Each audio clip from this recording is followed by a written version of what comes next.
Washington. President Barack Obama has chosen his hometown of Chicago to host his future presidential library, two individuals with knowledge of the decision said Thursday, placing the permanent monument to his legacy in the city that launched his improbable ascent to the White House.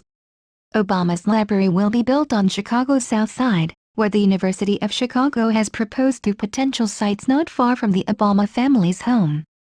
It was unclear which of the two sites had been selected, but officials were expected to make an announcement within weeks.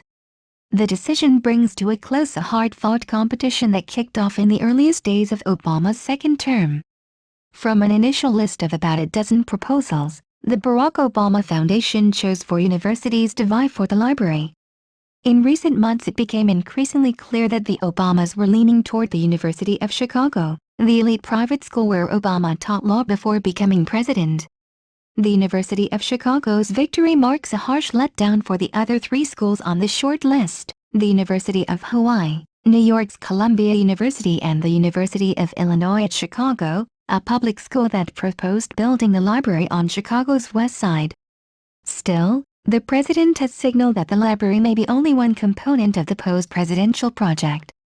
Presidential libraries often have accompanying policy institutes, presidential centers or museums.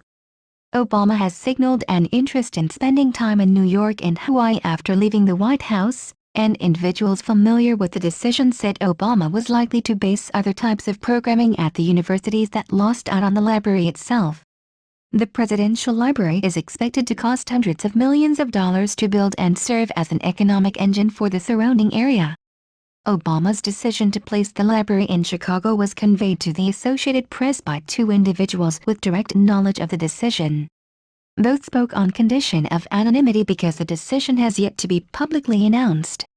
Obama's foundation, the University of Chicago and the White House all declined to comment.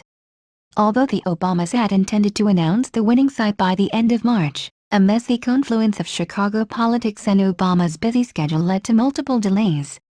After Chicago Mayor Rahm Emanuel, Obama's former chief of staff, failed to win enough votes in his March re-election to avoid a runoff, the foundation opted to hold off on a final decision until the runoff vote in April, the AP reported. The library had become a potent issue in the mayoral race as Emanuel worked to secure access to the land where the University of Chicago wanted to build. The foundation's chairman, Obama's close friend and Chicago businessman Marty Nesbitt, spoke with the president earlier in the week about the announcement, individuals familiar with the conversation said. But a news conference that had been scheduled for Wednesday to announce the decision was postponed at the last minute, and is now expected to be rescheduled for mid-May.